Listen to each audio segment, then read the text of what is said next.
Starting from the definition for the exterior derivative, now let's apply it to zero forms and one forms. We will also use it later on after we derive the generalized fundamental theorem of calculus. We will apply this to two forms as well, and you will gain more intuition behind it. But now let's apply it to the simplest cases. So in particular, let's start from a one form, or actually let's start from a zero form. So for a zero form, omega, which is our form, is simply just a scalar function, omega of x1 dot dot dot xn. And if we take the exterior derivative of this zero form, if we apply this formula, well, it's very easy to see that we just get d omega dxj dxj. And what is this? Well, this is just the usual differential. It's not a surprise. Now, if we consider a one form, we have omega equal to omega I dxi. Then, if we take the exterior derivative according to the definition, we can use this definition here. Since we have a one form, of course, p factorial will be 1 factorial, which is 1. And also for a zero form, if you check, 0 factorial is just 1, so that's why the formula reduces to this 1. But for a one form, we have the following. So we have d omega I dxj dxj wedge dxi, like this.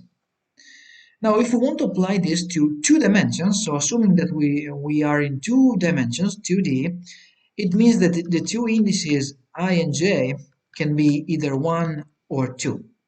So d omega will simply be equal to d omega 1 dx2 dx2 wedge dx1. So I have selected I equal to 1 and therefore j should be equal to 2, otherwise we get a 0. Then we can also have I equal to 2, so we have d omega 2 dx1 dx1 wedge dx2. Now we can also change the order here. So we can change the order and rewrite it as minus dx1 wedge dx2. And here what we get is the following. We get d omega 2 dx1 minus d omega 1 dx2. And here we have dx1 wedge dx2. Now, what is this? Can you recognize it?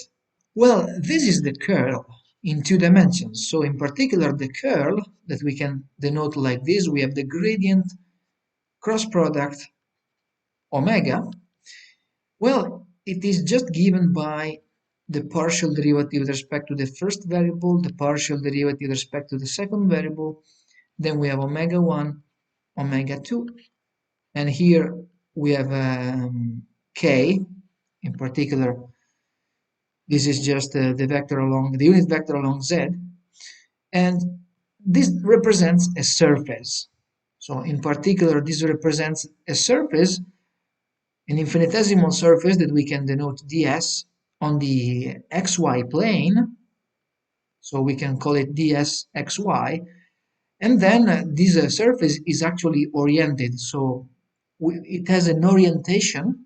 And the orientation is given by k. Since we are in two dimensions, we need a vector, a unit vector pointing outwards of our plane. So what we get here is indeed something related to the curl, as you can see, and the curl is already contained. So it's a concept which is contained naturally in this exterior derivative. Okay, so you can understand how it is possible to Generalize the famous, the well-known theorems that you have in calculus, multivariable calculus, you can generalize them more compactly in such a way that you enclose everything into differential forms. And by the way, I mean, we will see this thoroughly and more clearly in the following lectures. But this is just a small hint that will gradually become a proof and a thorough investigation